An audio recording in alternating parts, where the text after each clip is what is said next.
Admis TV Pontianak, jumpa lagi bersama saya Galih Wahyudi di Galih Talk Show. Dan hari ini di studio saya kedatangan seorang teman lama yang sebelumnya sudah pernah diajak ngobrol, tapi hari ini lebih spesifik lagi temanya.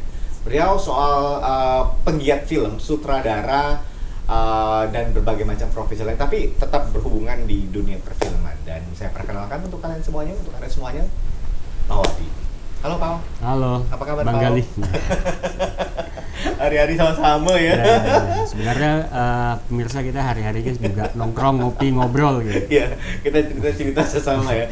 Jadi Pak, kabar baik ya pasti ya? Kabar baik, kabar baik. Lagi sibuk apa sekarang?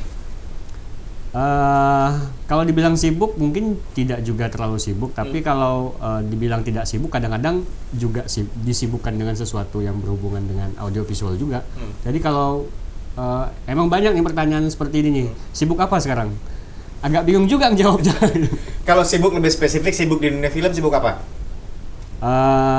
Kalau sekarang sih lebih sibuknya ngedevelop naskah, ngedevelop cerita gitu. Berarti akan ada film baru yang muncul? Iya, mungkin. Oke, baik pemirsa, tema kita untuk hari ini agak lebih spesifik sebenarnya tentang masalah film komersil dan film festival. Ini dua film yang mungkin di awam agak sedikit bingung membedakan gimana. Apakah film yang banyak penonton di film-film komersil, apakah film yang tidak banyak penonton itu disebut film festival, atau film yang rumit ceritanya dianggap film festival, atau film yang mudah dicerna itu adalah film komersil. Kita tanya ke Pak Wadi. Pak, itu, nah kalau berbicara soal masalah film komersil, film festival, apa bedanya sih? Dan gimana cara membedakannya bagi awam? Ya, ini kan sama film nih, tapi bedanya apa gitu? Ya seperti Bang Galih bilang, ya tadi itu barusan, ya begitulah gitu kan. Ada nggak indikator umum yang benar-benar pasti yang baku bahwa ini loh kategori film festival, ini loh kategori film komersil gitu? Sebenarnya tidak ada yang salah juga terhadap penyebutan ini film festival, genrenya seperti ini film komersil, bentuknya seperti ini kayak gitu kan. Tapi kan kalau mungkin kalau bagi kawan-kawan ataupun orang-orang yang menganggap film komersil itu film yang sebuah film yang tayang di bioskop gitu, memang benar juga. Terus film festival gitu film yang tidak tayang di bioskop komersil, ya memang benar juga.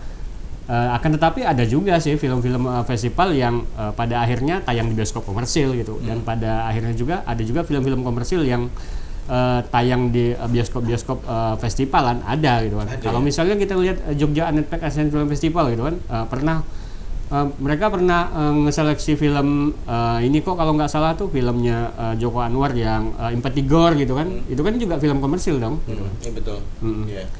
Ya mungkin bagi kawan-kawan memang agak sedikit kayak semacam kalau misalnya kita baru kenal gitu kan, atau baru tahu tentang ranah perfilman dan jenis-jenis film itu apa aja dan macam-macam genre itu apa aja kayak gitu kan, bisa jadi itu akan menjadi sesuatu yang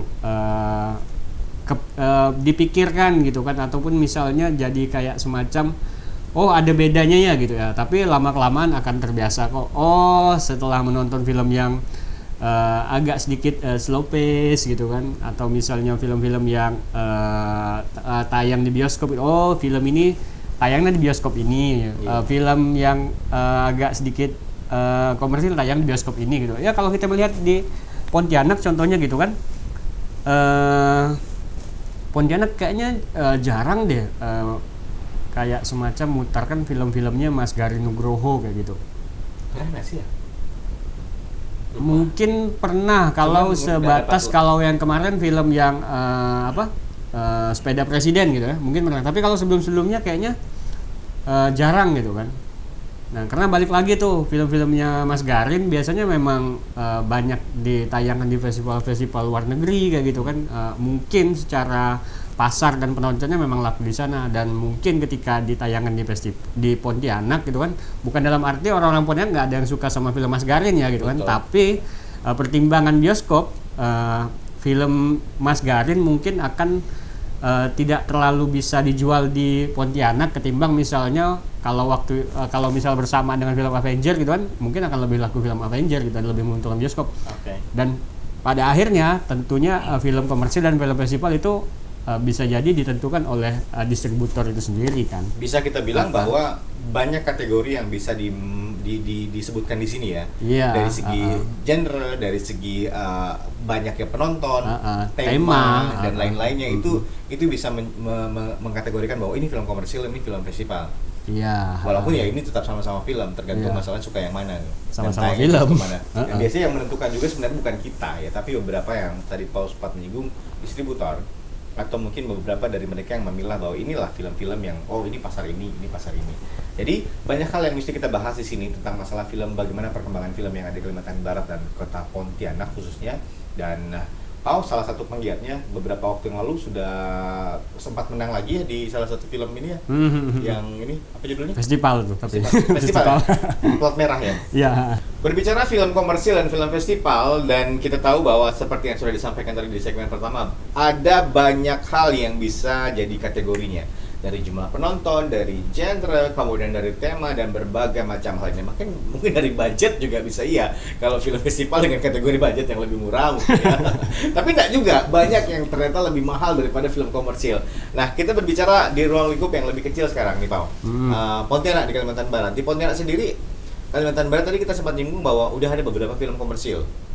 Dengan kategori komersil yang dijual secara besar-besaran dan terbuka ya untuk umum ya. Tayang bioskop gitu kan. Tayang di bioskop. Nah, ngeliatnya tuh gimana? Kok sampai tahun 2024 nih kok baru cuma 2 ya? Dua sih komersil. Kayaknya memang dua. Iya, 2 ya. Memang 2. Nggak tahu ya. Kalau saya pribadi gitu memang berharap teman-teman itu juga bisa membuat film komersil gitu kan. Ya ujung-ujungnya film komersil lah kayak nyebutnya gitu. Membuat film panjang dan tayang di bioskop gitu kan. Iya. Film panjang dan tayang di bioskop. Ya, film panjang dan tayang di bioskop dan kemudian bisa dinikmati sama semua orang yang ada di Pontianak atau di dimanapun lah di Indonesia khususnya kayak gitu kan. Tapi mungkin secara perkembangan ketika 2 film itu akhirnya diproduksi pada tahun kalau nggak salah itu suket tahun sebelum pandemi gitu kan. Jauh itu tahun. Ya sebelum pandemi, kemudian selang waktunya juga bakal lebih lama lagi mundur ke belakang ketika Pontian itu diproduksi kayak gitu kan, dan baru dua kali diproduksi. Mungkin ada sedikit trauma gitu kan bagi kawan-kawan ketika melihat 2 sampel film itu yang kayaknya kurang diminati kayak gitu kan. Tapi kan berbicara tentang film tentu tidak lepas dari bagaimana film itu dikemas dan diceritakan gitu kan. Berarti kan mungkin ada yang harus diperbaiki dari sisi kreatif kayak gitu. Bukannya mungkin ini malah menjadi evaluasi yang bagus untuk yang lain ya, untuk kreator yang lain. Harusnya bukannya kita kalau bersyukur atas gagalan, tapi kita mensyukuri bahwa ternyata kita butuh evaluasi, ini harus diperbaiki ke depannya. Harusnya kalau mentalnya good gitu. Ya. Oke. Tapi kalau setelah melakukan produksi dan kemudian hasilnya seperti itu, kemudian pada akhirnya putar balik belakang gitu kan, mundur teratur gitu kan, berarti kan ada permasalahan di mental dong kayak gitu kan. Nah mungkin kalau bagi saya pribadi, saya tidak tahu ya, mungkin kalau akhirnya saya bertanya kepada diri saya gitu, apakah saya akan memproduksi film panjang, tentu mau dong gitu kan. Udah pernah belum sih Pak? Belum pernah. Jadi sejauh ini adalah film-film pendek ya, sejauh ini film-film pendek yang durasinya mungkin paling panjang sekitar 40 menit lah. Nah, kategori film pendek. Itu kategori film pendek itu gimana? Di bawah 1 jam, di bawah 30 menit atau rata-rata film pendek itu kalau disepakati dari berbagai negara itu di bawah 60 menit. Tapi juga ada festival yang membatasi kalau film pendeknya itu di bawah dari 30 menit. Itu bukan berarti ini ya, maksudnya festival yang membatasi submission film itu di bawah dari 30 menit film pendeknya. Tapi kalau secara keseluruhan film pendek itu udah pasti di bawah dari 60 menit. Susah nggak buat film pendek? Karena secara itu mungkin ceritanya harus padat atau detail atau gimana? Kalau film panjang? Kalau pada akhirnya susah apa tidaknya ya, sebuah film gitu kan masing-masing punya kesulitan sendiri gitu. Jadi film panjang pasti ada susahnya di sini, film pendek ada susahnya di sini gitu. Tapi kalau untuk perbandingan nggak tahu sih, karena kalau aku pribadi belum pernah membuat film panjang gitu ya. Jadi belum bisa membandingkan. Belum bisa membandingkan sepertinya. Mungkin film panjang kalau dari secara cerita gitu kan, kita sangat bebas, sangat akan leluasa membuat cerita itu berjalan babak per babaknya gitu kan. Tapi film pendek itu punya batasan tentunya. Akan tetapi tricky juga ketika film panjang, ketika kita terlena dengan cerita yang kita buat sehingga tidak memberikan pacing yang oke untuk ditonton orang, itu juga akan membosankan dong. Itu sih. Ini ada satu film yang saya baru nonton sekitar beberapa bulan yang lalu. Ini filmnya Pau ya. Pasukan Semut. Pasukan Yang Semut. sekarang masih tayang kan? Masih Di tayang. bioskop online. Ya, masih Dan tayang bioskop online. ini menurut saya adalah film yang sangat berkesan kalau untuk saya pribadi. Pasukan Semut itu bercerita tentang masalah ini ya. Iya, seorang anak yang bertahan hidup di Dengan daerah perbatasan distribusi lah gitu. Ya, gula secara ilegal ya. Dan itu baik terjadi di ini, dan itu ada di bioskop online kalau kawan-kawan mau nonton. Cerita sedikit soal Pasukan Semut, kok bisa ada di salah satu platform ini. Nah, balik lagi tadi ke festival dan komersil dong gitu kan. Tentunya film Pasukan Semut dibuat tentu ada pendanaan lah, ada pendanaan, kita dapatkan hibah gitu kan. Dan kalau dilihat secara tema dan genre memang cocoknya film Pasukan Semut disubmit ke berbagai festival gitu kan. Lalu pada akhirnya film Pasukan Semut gitu kan mendapatkan tawaran untuk tayang di salah satu platform kayak gitu kan. Dan alhamdulillah dong bagi kami gitu kan. Dan pada akhirnya apakah film itu akan menjadi sebuah film komersil gitu kan? Ya bisa juga iya gitu. Bisa juga iya karena dijual kan. Melebur batasan antara film komersil dan film festival jadinya. Iya gitu. Karena pada akhirnya film itu juga bisa komersial kan, bisa juga dijual kayak gitu kan. Kita juga bisa mendapatkan hasil keuntungan dari tiketingnya gitu kan. Oke. Ya bisa gitu kan. Jadi apa itu film komersil, apa itu film festival, yang jelas itu sama-sama film. Hanya saja kadang-kadang sebuah distributor atau sesuatu platform distribusi menempatkannya pada posisi yang agak lebih spesifik ya. Ini kumpulan-kumpulan film festival, kalau untuk ditonton ini kumpulan-kumpulan film yang agak sedikit komersil kalau mau ditonton. Okay.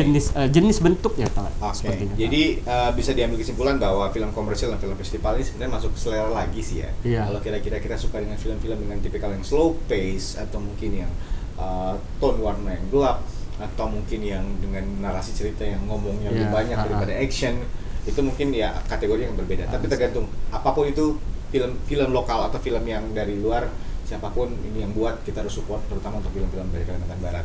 Berbicara tentang dunia perfilman Kalimantan Barat yang sebenarnya kalau mungkin kita secara awam tidak memperhatikan, terlihat redup, terlihat tidak terlalu kelihatan. Tapi kalau teman-teman dari di sekitar sana, di circle mereka yang berdunia perfilman, itu aktif sekali buat banyak sekali kegiatan. Dan beberapa waktu lalu saya sempat ikut ya masalah pemutaran 4 film yang berbau politik ya, yang beberapa waktu yang lalu kita diskusikan sama-sama, dan ternyata banyak sekali kegiatan-kegiatan yang dilakukan oleh teman-teman. Ada nonton bareng, kemudian bahas bareng, diskusi bareng, dan lain-lainnya. Nah, Paul, kegiatan-kegiatan yang dilakukan oleh kawan-kawan ini berkala atau hanya gimana? Atau hanya mungkin musiman pas gitu kan? Musiman gitu? Apakah berkala setiap 1 bulan atau setiap 3 bulan ada program yang mesti jalan? Kalau di 4 tahun yang lalu musiman.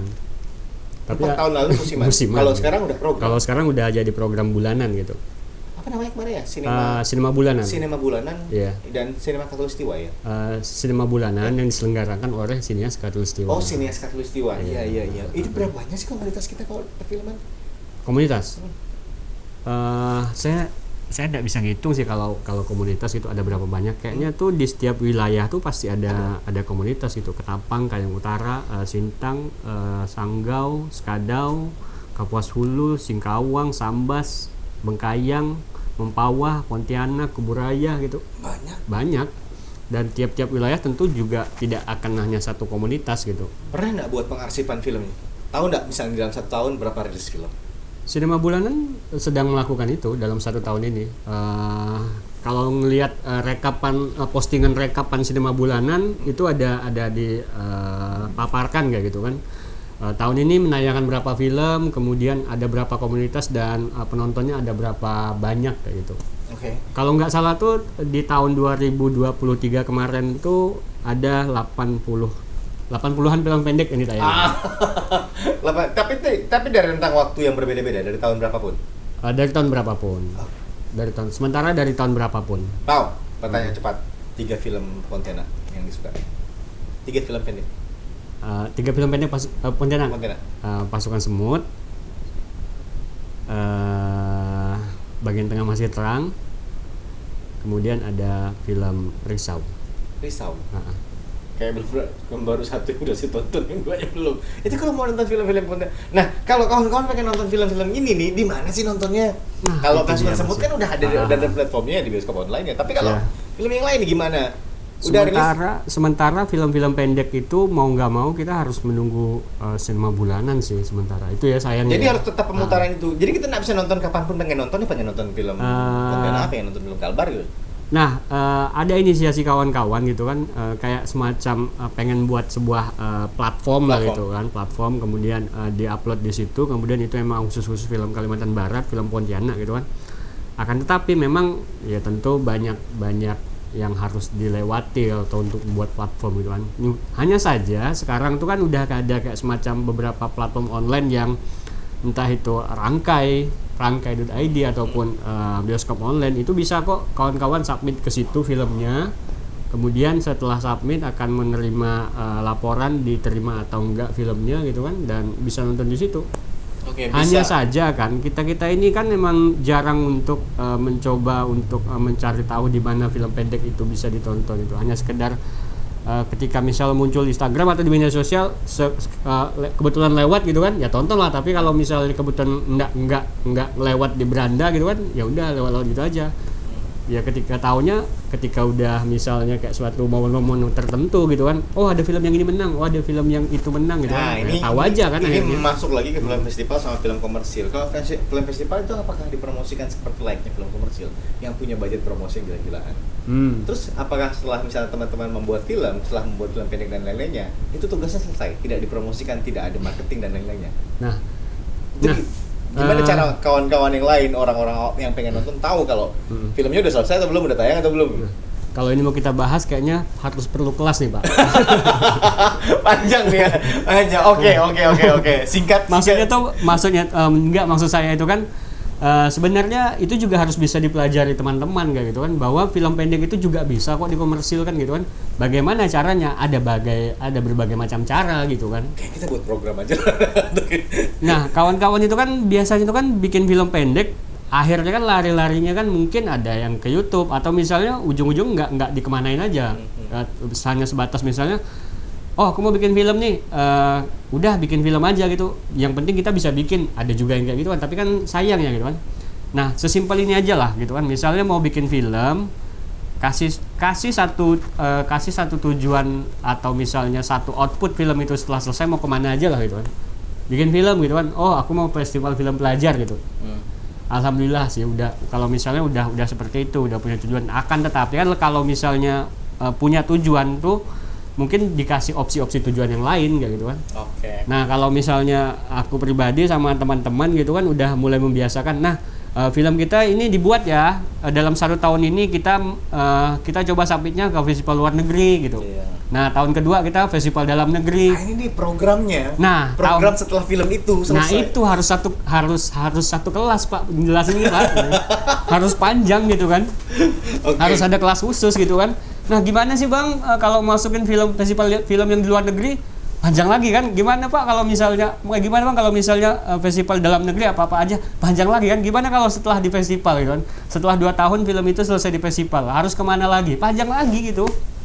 Oke, berarti ini progres yang mesti dipelajari juga. Dan sebenarnya pelajaran soal itu bisa namanya distribusi film kan ujung-ujung kan. Dan distribusi film itu penting kayak gitu kan. Dan di Pontianak kawan-kawan yang sudah mulai fokus di distribusi, ada Kak Siska yang ketua sinema bulanan yang bisa memberikan output atau pengetahuan tentang film kalian tuh harus kemana kayak gitu. Dan sinema bulanan itu juga pelan-pelan mengajarkan perihal-perihal tentang itu gitu kan, tapi tidak langsung secara straight to the point gitu, tapi pelan-pelan belajar untuk bagaimana kawan-kawan menonton dan memahami film-film pendek dulu gitu kan. Kemudian nanti tahun berikutnya capaiannya apa gitu, dan nggak bisa cepat juga sih Pak, memang harus step by step gitu, tapi progresnya harus jelas gitu. 2 pertanyaan terakhir. Yang pertama, apa film yang membuat Pau akhirnya pengen jadi sutradara? Kalau Bang Galih nanya itu sih kayaknya saya bingung juga. Ada yang pemicunya mungkin? Nggak ada sih, nggak ada pemicu. Oke. Nah, karena film yang paling berkesan sejauh ini, sebulan ini, film terakhir yang ditonton? Sebulan ini saya balik lagi nonton film Mother-nya Bong Joon-ho. Korea, Ya, Parasit, Korea. Ya. Mother, Memories of Murder. Iya, Mother, Memories of Murder, Parasite itu. Saya nonton Mother. Okja ya. Okja. Oke. Balik lagi ke film-film seperti itu. Iya. Kalau Jepang ada siapa? Jepang Korea. ada Koreeda. Oke. Ah. Monster. Ya, Monster. Itu bagus juga. Softlifter. Ya, Monster, Softlifter. Ada satu lagi filmnya Like Father Like Son gitu. Bagus juga. Itu belum nonton. Ya. Oke. Berarti banyak sekali. Jadi sebulan ini menghabiskan ke film-film seperti itu. Iya, menghabiskan Karena film suka seperti itu. atau karena memang lagi sedang membuat sebuah obsesi baru? Mungkin suka juga iya, dan pada akhirnya membuat obsesi baru. Oke, kita doakan ya Pau bisa rilis baru. Tapi ada proyek lagi nggak sih di tahun 2024 nih? Ya, itu tadi Bang Galih. Kalau untuk project ada ya, tapi nah kalau aku kan biasa tuh film pendek tuh biasanya harus 1 tahun harus bikin film pendek yang di luar dari requestan lah, itu di luar dari hibah apa, di luar dari project apa, ya satu film pendek yang bebas lah pokoknya gitu. Harus ada sih. Ya. Oke, kita doakan, kita tunggu ya. Oke, pemirsa, kita pengen bahas masalah distribusi tapi waktunya memang ternyata harus lebih panjang daripada ini ya. Tapi di next pertemuan lah ya, ada beberapa hal yang mungkin kita perlu lakukan, bahwa ternyata setelah merilis karya ada banyak musti yang dilakukan, memelihara, menjaga agar karya tetap hidup, agar karya bisa tumbuh berkembang seperti layaknya punya anak. Setelah melahirkan tidak selesai tugas kita, sama seperti musik setelah merilis tidak selesai tugasnya, masih ada distribusi, masih ada marketing, masih ada promo dan lain-lainnya, masih ada kalau ada live session, masih ada penayangan nobar, nonton bareng dan lainnya. Jadi mesti banyak hal yang kita pelajari di sini, baik itu bisnisnya, terlepas dari kita mengategorikan diri kita film festival atau komersil Pak ya. Tapi apapun itu, semoga film Kalimantan Barat bisa maju, dan saya ingin menyaksikan Pau lebih besar daripada ini. Tapi mimpi saya pribadi lah pengen lihat Pau produksi film panjang. Amin kan. Kalau bisa tahun ini. Kalau bisa tahun ini ya, tahun ini atau tahun depan kita lihat apakah teman-teman akan memproduksi film panjang. Karena kalau kalian nonton film Pasukan Semut itu oke, nonton di bioskop online ya. Ya, sekian untuk hari ini Pau. Terima kasih Pau ya. Makasih banyak obrolan untuk hari ini. Kita coba tekan dulu. Film panjang ya, 2024. Insya Allah. Oke. Film panjang 2024, kita lihat naskah atau apapun itu mudah-mudahan jadi. Makasih Pau udah datang ngobrol sama-sama kita untuk hari ini. Demikian perbincangan kita di Kali Talks untuk hari ini. Kita akan lanjut lagi di obrolan yang lebih spesifik di pertemuan selanjutnya. Sampai jumpa.